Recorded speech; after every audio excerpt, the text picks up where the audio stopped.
I don't. What I did say to you the other day, and this is on a Telegram chat that I have with Carlos and Nick. Nick was throwing more and more stuff at me, and then he threw ferritin at me, which I briefly mentioned earlier.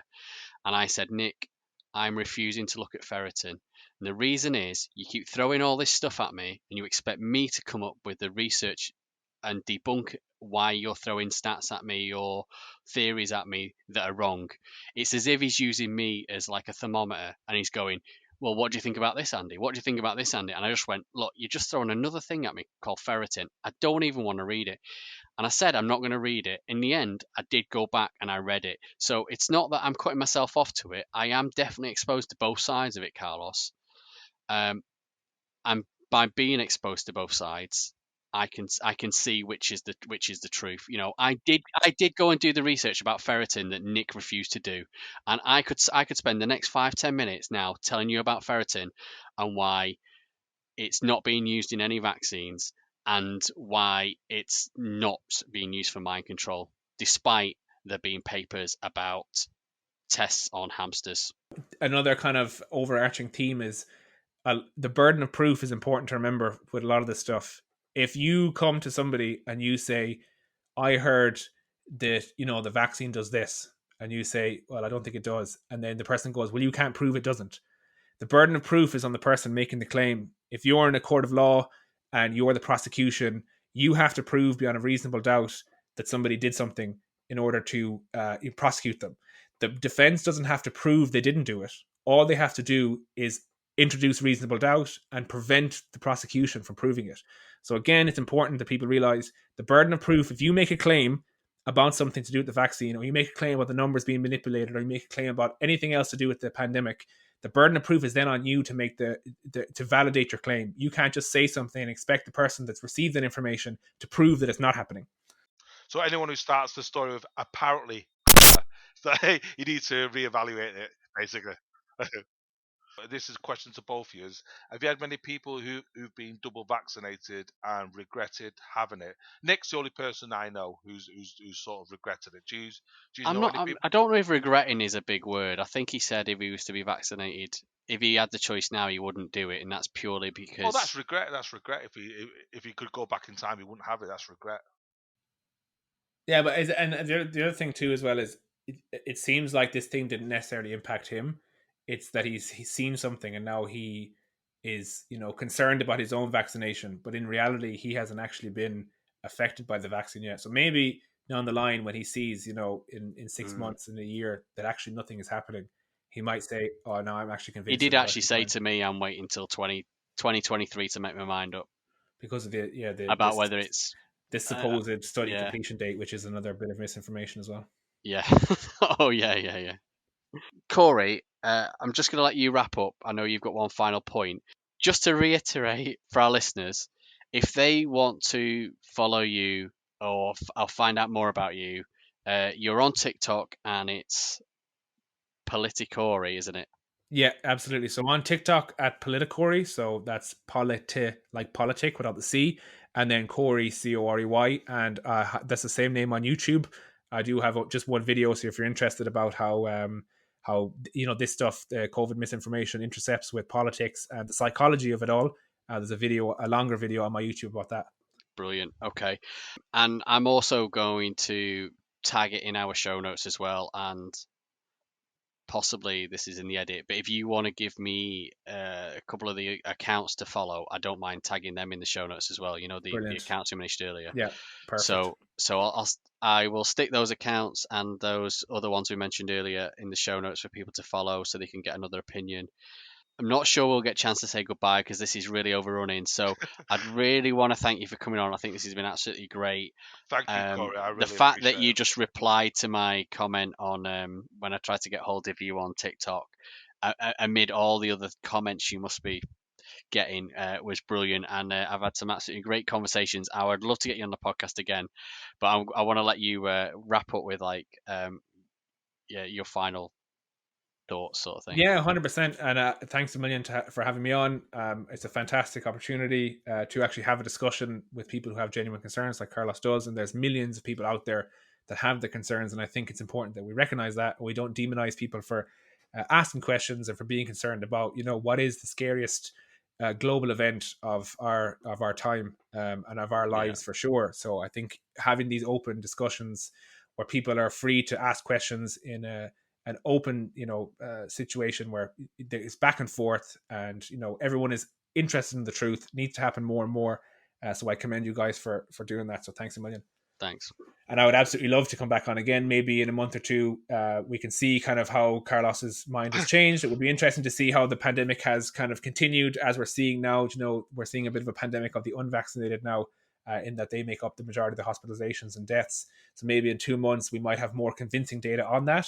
That coupled with maybe some of the content that Carlos has checked out, he might come back with a refreshed perspective, and I think that would be super awesome. So yeah, open invitation for me. I would absolutely love to come back on anytime you'll have me. And I wanted to just wrap up a small bit, because I do think one aspect of this that is a little bit overlooked is that it intercepts in politics in an interesting way. Politics is something that I'm really interested in. It was originally the thing that I kind of was most interested in learning about before this pandemic started and all this craziness happened, and there was this apparent split in politics in terms of who actually would take the vaccine and who trusted the COVID numbers and who didn't.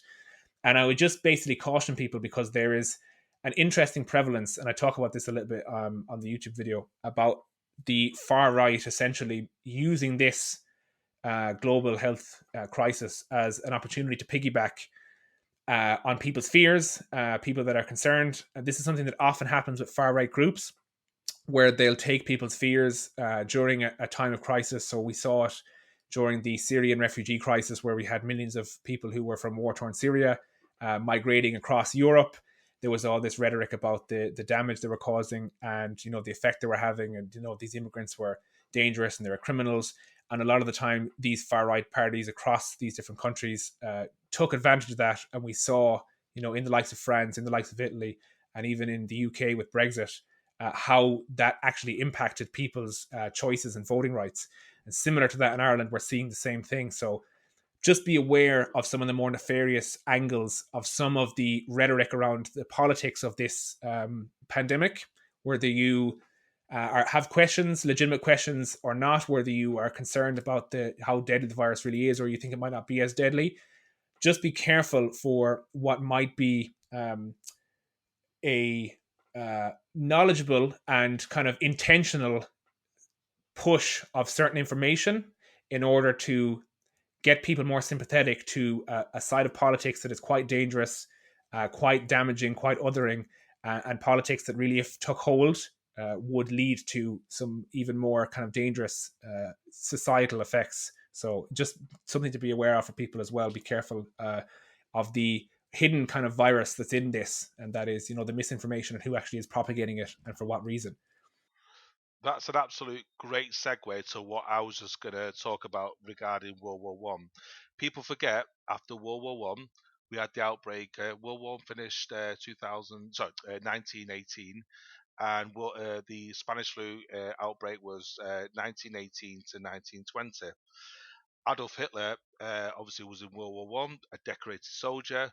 He was a germaphobe, and after he used to bathe 4 times a day. After Germany was one of the most hit countries of the Spanish flu, and the areas which were most contaminated with Spanish flu, Adolf Hitler went into those cities. He helped with their economy, helped with their wages, and those were the cities that voted the Third Reich in 1933. Also, you can look at Mussolini. Mussolini was very the same. Mussolini outlawed handshakes. He outlawed it. He found it beastly. And it talks about what you just talked about is far right groups, fascism. Yes, Hitler got voted in by these areas which were hit by the Spanish flu, because the Third Reich collected lots and lots and lots of information, whereas Italy, not so much so. But it was true that Mussolini was outlawed handshakes because of after the Spanish flu outbreaks. Yeah, and that's just one other point on that before I finish up as well. Is it's an interesting aspect. I'm reading a book by Chris Morey called The Republican Brain, The Science of Why They Deny Science, and it basically talks about all of the psychological studies that have been done on people, and how that splits people into different party lines and some of the psychological traits of people that are heavily swayed one way or the other between Democrat and Republican over in the US, and how a lot of the more extreme Republicans are very, there's a lot of science denial, a lot of, climate change denial, science denial in general. And one of the things that was really interesting about that was the psychological state of a lot of the people who were had more affinity for the denying science and denying kind of reality in some aspects, was high anxiousness, high neuroticism, fear of change, a desire for stability and reliability. And a lot of these things are traits and are psychological states that people are going to be in times of crisis. So when people are in that state of mind, they're a lot more, they're looking for something that is reliable, that is comforting, and that makes them feel safe in a time that is quite dangerous and is, going to give people fear. And that is a prime time for, just as Carlos said, nefarious actors to come in, to exploit people's fears, to use them essentially for their own ends, and to enact, some pretty dangerous stuff. As I'm sure we all know, Hitler was probably, the most worst enactor of dangerous things on top of an opportunity. So, that's interesting as well, just to look at the psychology of people as well, and how that ties in. That's really pretty highbrow stuff. Right, one final question, guys. Yes or no? There are loads of COVID and COVID vaccine conspiracies, right? They conflict with each other and all sorts, so they definitely can't all be real. But there's so many conspiracies, at least one's got to be true, right? Carlos? Corey? Sure, possibly. Oh, I wanted to say no. I would have said no. Yeah, well, the Wuhan lab one, I think, was a conspiracy early on, and I do think that there's actually some pretty viable evidence for that. That it actually, there was a big hammering on the fact that it was definitely natural. It definitely came from the wet markets. Yeah. And I do think that there's more evidence that. So I do think we have to give a little bit of ground here. And I think if we're too, the thing, yeah, what got people scary was it's a bit like, because the only economy that grew last year was the Chinese economy. I know that's conspiracy, and also it could be that they had it first, recovered first, therefore made a packet. For me, I really don't know how I feel on this one, because for me it doesn't matter how the virus came about. So this is the thing. The virus is here. No, you should. The idea is that exactly.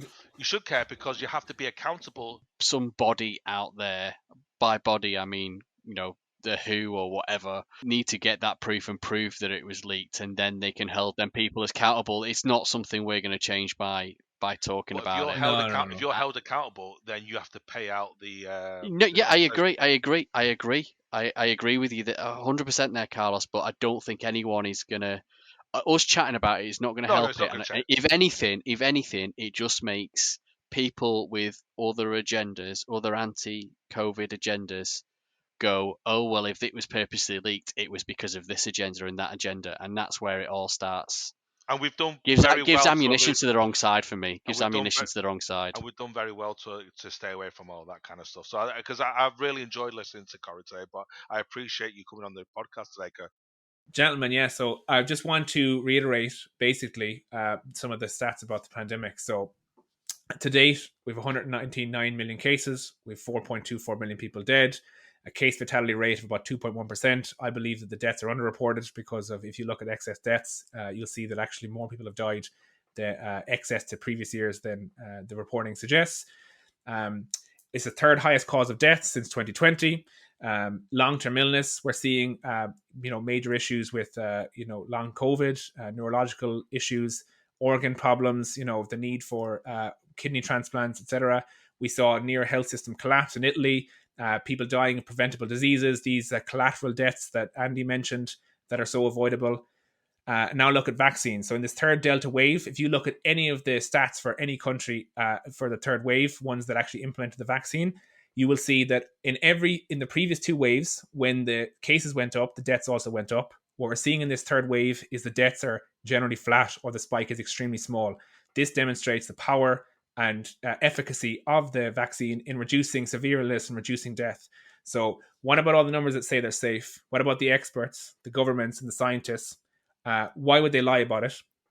people say follow the money. If you think big pharma are making so many profits from the production of these vaccines, then you need to go take all your life savings and invest in them in the stock market. What you're going to see when you invest them in the stock market is you're not going to actually make that much money, because the reality is they're not any more profitable than any other business in society or in the economy. Important to remember, AstraZeneca is actually losing money on their vaccines. For every vaccine they produce, they've actually lost money after committing to sell them at a not-for-profit. They thought they would make money on it, but they were going to fund that back into research. They're actually losing money on it. If you think gain-of-function research is something we shouldn't be doing in labs or otherwise, then the most important thing you should do is get vaccinated, because the biggest gain-of-function research is happening right now in the bodies of millions of people who are not vaccinated and who are being infected naturally. So if you care about that, you need to remove yourself from the vaccination or from the pool of being infected. The final point is, if you want to have informed consent to make a decision medically, you need to avoid being misinformed. So be wary of your sources, fact check them, and know what you're listening to before you make a serious medical decision. Again, thank you guys for having me here, and I look forward to being back. Don't forget you can leave us a review on iTunes and we will mention it on the show, or send us an audio message to get your voice on air. You can ask us or say anything you like. You can get exclusive bonus videos and extra podcast material on our YouTube channel. Check it out.